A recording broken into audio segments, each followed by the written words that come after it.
years ago, on September 17th, a movement changing national dialogue was born in the U.S. Revolution! When do we want it? Yeah! For many, opening a new chapter in American history.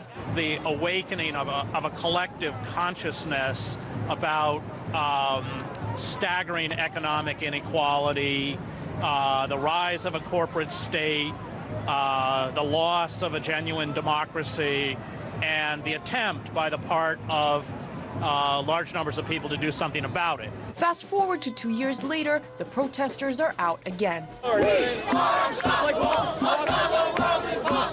their 2-year anniversary, Occupy Wall Street is back on the streets of Manhattan to demand an end to wealth inequality, as well as accountability for Wall Street. It's a birthday party, and it's our second annual awareness of what is wrong with this country day.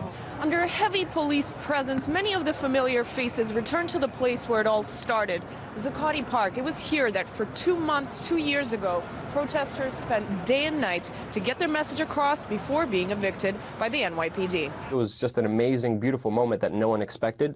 It was brought down by the DHS, the NYPD, brutally just taken out and destroyed. Since the nighttime raid on Zuccotti Park in November of 2011, Occupy no longer has a permanent physical presence in New York, though it gathers on occasion to bring attention to issues still plaguing the U.S. The ideology hasn't turned over, right? The dominant assumptions of free market capitalism that have incubated in the American cultural sphere and political sphere and legal sphere and economic sphere for the last, half a century to especially the last 30 years, those are going to take a long time to reverse. And even a longer time if they're not highlighted. And that's exactly what Occupy helped achieve, catapulting the idea of the 1% into the national conversation and giving birth to widespread debate about the changes that need to come.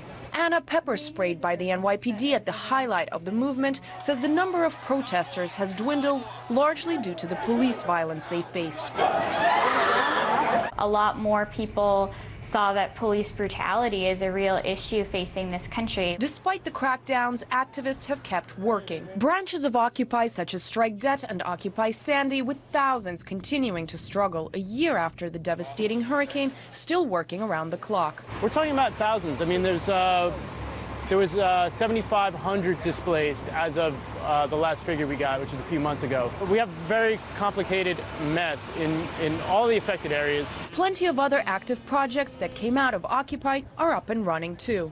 There's people who are doing work against the pipeline in New York. There are people who are still who just released a banking booklet about how to understand the banking crisis from alternative banking. There are so many different groups that still exist. People's power! People's power! Few expected the passion of the movement to keep afloat as long as it has, and activists say much more should be expected. Something's going to come. It may not be called Occupy, it may not look like Occupy, and yet its genesis will come back to this park and what happened here 2 years ago. All day, all week, Occupy Wall Street! Anastasia Churkina, RT, New York.